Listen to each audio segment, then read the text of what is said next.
Baik Bu, sudah Bu. Ya, oke. Mohon izin Bu sebelumnya untuk mewawancarai Ibu Mai sebagai Kepala Sekolah SMK 50 Jakarta Ibu tentang supervisi Ibu. Ya, silakan. Apa yang bisa saya bantu? Sebelumnya Ibu apa kabar Bu? Alhamdulillah baik. Ananda Purna sehat? Alhamdulillah Ibu sehat. Di sini saya akan menanyakan tentang administrasi siswanya Ibu. Pertanyaan langsung saja, pertanyaan pertamanya Ibu. Ya, silakan. Menurut Ibu, bagaimana sih peran kepala sekolah dalam kegiatan pengawasan atau monitoring terhadap pembelajaran daring yang berlangsung saat ini, Bu? Baik dari tim Segi Guna. Iya, Ibu. Masih ada lagi? Iya, Ibu. Masih ada lanjutannya, Ibu. Mohon maaf. Iya, lanjut. Bagaimana peran kepala sekolah dalam kegiatan pengawasan atau monitoring terhadap pembelajaran daring yang berlangsung saat ini, Ibu? Baik dari tim Segi Guna, siswa, dan proses pembelajaran itu sendiri, Ibu. Menurut Ibu bagaimana? Ya, baik. Terima kasih Ananda Purna atas pertanyaan tentang supervisi yang dilakukan kepala sekolah pada masa pandemi. Sebenarnya, ya, kita harus memposisikan keadaan ini kita anggap adalah keadaan yang biasa, ya.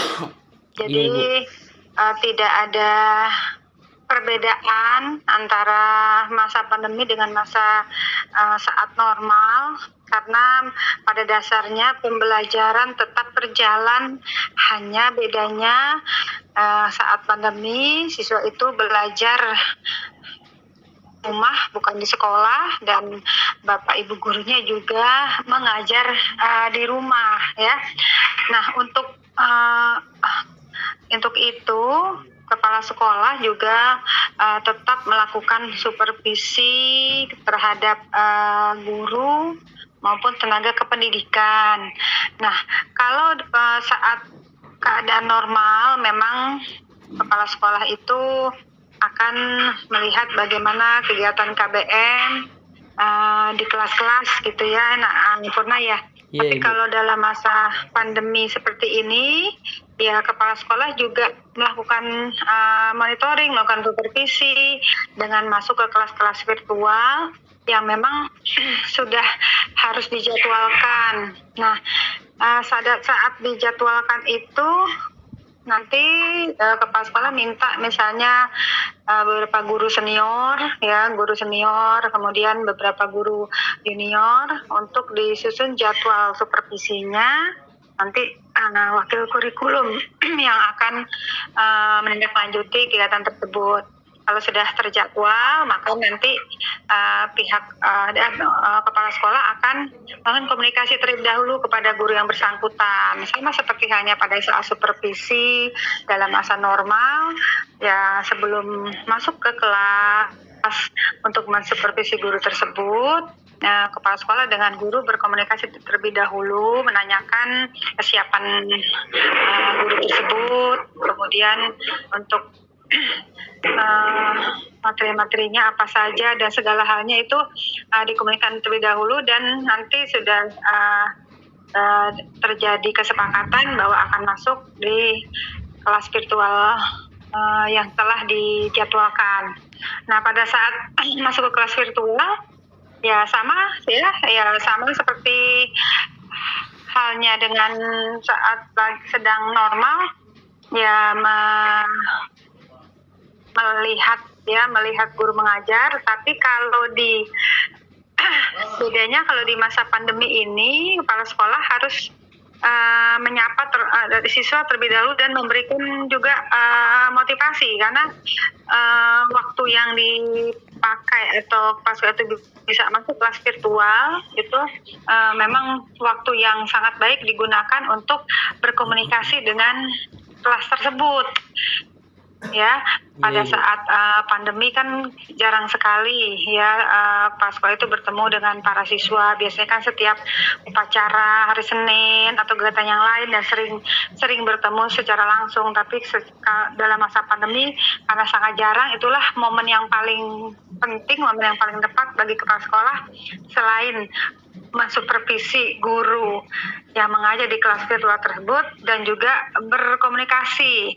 Kalau saya sebagai kepala sekolah itu saya jadikan momen yang paling penting, saya menyapa siswa, memberikan motivasi, kadang memberikan kuis, kemudian memberikan reward kalau ada misalnya siswa yang dapat menjawab. Nah, itu biasa saya lakukan seperti itu.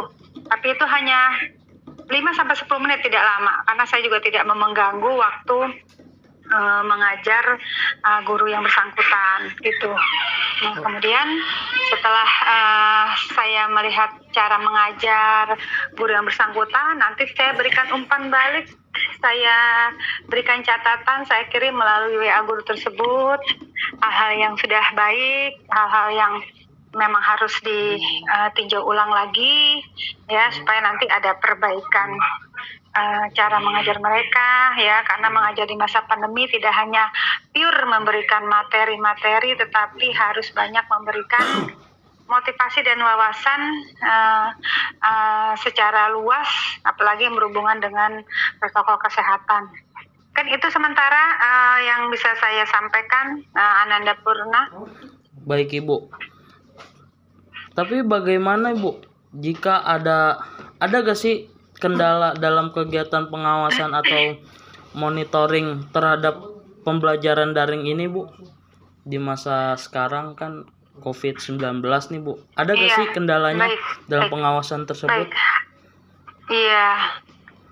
Memang setiap hari guru itu melaporkan kegiatan-kegiatan pembelajarannya, metode apa yang dipergunakan, aplikasi apa yang dipergunakan, materinya apa, segalanya itu mereka buat laporan, nanti dari wakil kurikulum akan merekap. Tetapi dari sekian guru tentu saja tidak semuanya juga sempurna 100%. Mungkin ada beberapa guru yang kadangkala masuk ke kelas-kelas virtual itu mungkin tidak sebaik mungkin seperti mereka yang memang sudah siap benar, karena tidak semua guru juga mereka itu begitu menguasai IT. Cuman tetapi tetap kami berikan motivasi kalau ada masalah-masalah atau sesuatu dikomunikasikan ya. Kalau ingin melihat seperti apa keberadaan guru di kelas-kelas virtual, nah itu biasanya di awal tahun pembelajaran atau mungkin di pertengahan tahun di tengah-tengah semester, kepala sekolah itu membuat instrumen atau Google Form yang diisi oleh siswa ya, nanti diberikan oleh wali kelasnya untuk diisi oleh siswa-siswa. Nah, disitulah kepala sekolah bisa melihat bagaimana kinerja guru dan juga respon siswa terhadap setiap guru. Dan pasti dari sekian siswa ada yang merasa tidak terpuaskan dengan beberapa guru atau 1-2 guru. Nah, itu nanti kami rekap, nanti kita berikan motivasi secara umum. Kalau tidak ada perubahan, biasanya saya suka memanggil guru tersebut ya, kita dibicarakan baik-baik dan diinginkan supaya ada perubahan untuk perlakuan guru tersebut ya, dalam menerapkan pembelajaran jarak jauhnya agar bisa diterima oleh siswa ya, pembelajaran yang menyenangkan, pembelajaran yang menarik dan tentu saja yang bermakna. Karena dalam masa pandemi ya, yang penting adalah materi esensial yang diperlukan ya, yang memang kira-kira bisa dipelajari sini oleh siswa, itu mungkin guru juga tidak bisa memberikan semua materinya, karena untuk pembelajaran dalam masa pandemi waktunya memang sangat sedikit yang biasanya belajar itu dari jam 6.30 sampai jam 15, tapi dalam masa pandemi dari 6.30 sampai jam 12. 1 jam pelajaran harusnya 45 menit, sekarang hanya 30 menit. Nah, seperti itu. Tapi sampai saat ini sudah lebih dari 1 tahun pembelajaran jarak jauh, ya antara guru dan siswa kayak sepertinya sudah semakin paham apa yang harus mereka lakukan, ya. Tidak seperti awal-awal mungkin masih mencari apa itu bagaimana gitu ya.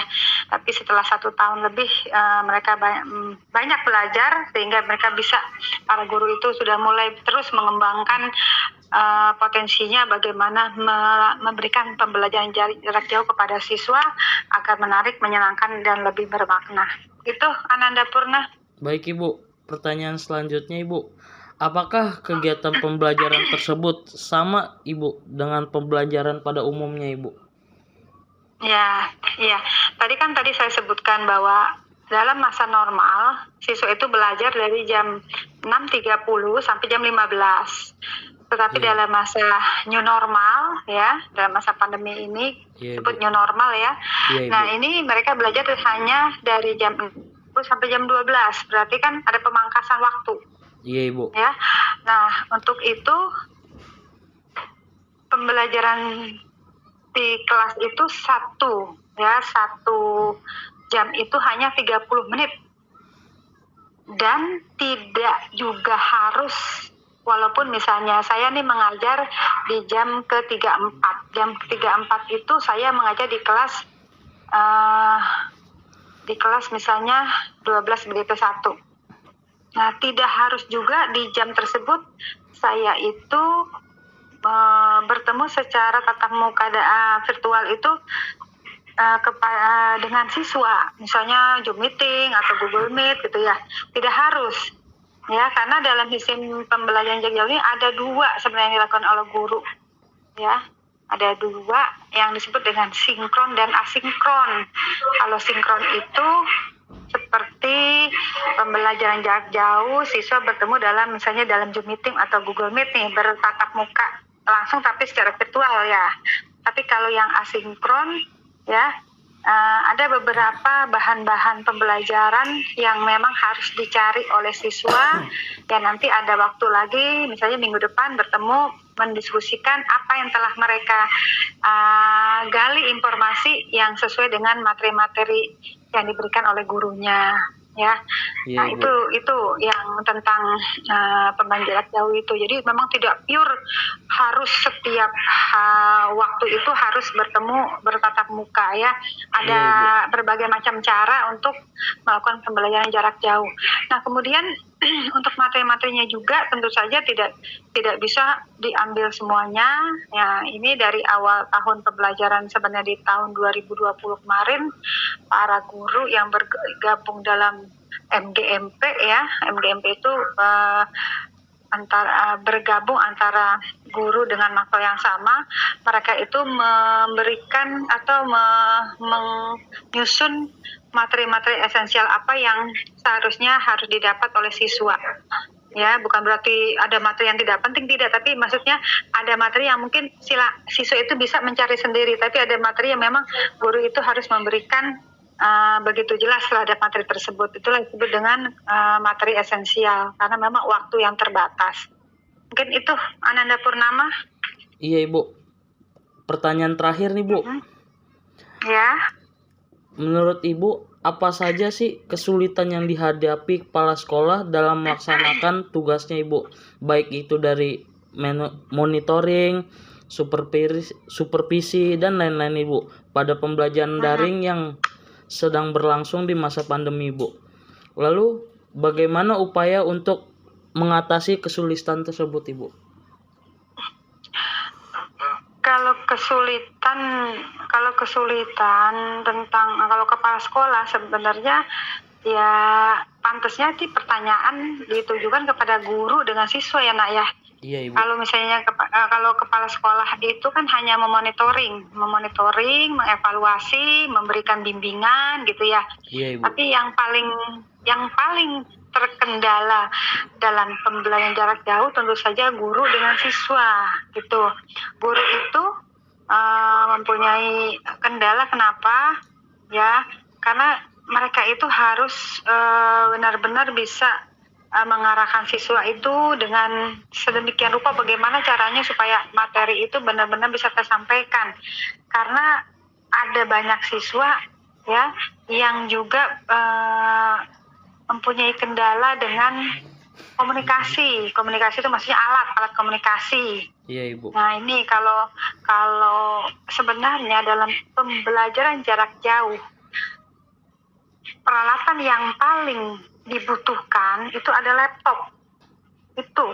Tapi untuk siswa SMK, khususnya SMK 50, mungkin SMK yang lain, itu memang tidak semua siswa mempunyai laptop. Mereka belajar melalui gadget HP. Nah, kalau melalui HP itu kan keterbatasan ya, punya keterbatasan. Iya, Tapi Ibu. kalau laptop itu lebih memudahkan.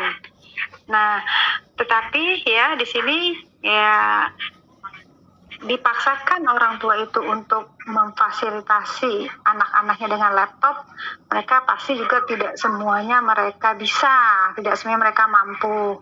Bahkan sampai HP pun kadangkala ya tidak ada PC, tidak ada laptop, hanya HP. Itu kadangkala satu HP dipakai bisa dipakai 2 atau 3 orang di keluarga tersebut dengan adiknya, kakaknya gitu. Pakai HP orang tua. Nah, sebenarnya kendala yang paling pas, yang paling kena di kegiatan PJJ ini ya kendalanya dari siswa dan juga guru. Dan seringkali juga siswa itu masuk ke kelas virtual kadang terlambat atau kadang tidak masuk. Kenapa? Ya karena pembelajaran jarak jauh itu kan tidak ini ya nak ya, tidak bisa kalau misalnya masuk secara normal, anak-anak memang datang ke sekolah kelihatan oleh kita, oleh guru kelihatan. Tapi kalau ini masuk ke kelas virtual misalnya saya membuka kelas virtual di pagi 6.30, itu seringkali tidak full bisa semuanya anak hadir. Siapa yang nggak hadir nanti biasanya guru bersangkutan lapor ke wali kelas. Nanti wali kelas membangunkan siswa tersebut di telepon, nggak diangkat-angkat telepon orang tuanya gitu. Jadi ya sebenarnya pekerja. Iya, Ibu. Iya begitu. Jadi kendalanya ya seperti itu. Kadangkala kerjasama antara orang tua dengan sekolah itu kadangkala juga tidak match gitu loh, tidak match. Kita berikan informasi kalau masuk itu 6.30 di kelas virtual misalnya, ya siswa itu kalau di awal-awal masuk 6.30 itu sering banyak terlambat, kadangkala juga tidak hadir. Dan kadangkala lagi yang sering-sering masuk di jam awal, nanti jam terakhir nggak ada. Atau di awal tidak ada, nanti jam tengah-tengah ada. Nah, seperti itu. Tapi memang tidak semua siswa. Tapi ya yang seperti itu setiap kelas ada saja gitu. Ya. Iya, Ibu. Mungkin itu ya. Iya, Ibu. Satu lagi nih, Bu, terakhir. Menurut Ibu, bagaimana sih jika anak meng-off-kan video cam-nya saat pembelajaran, Ibu? Menurut Ibu bagaimana sih?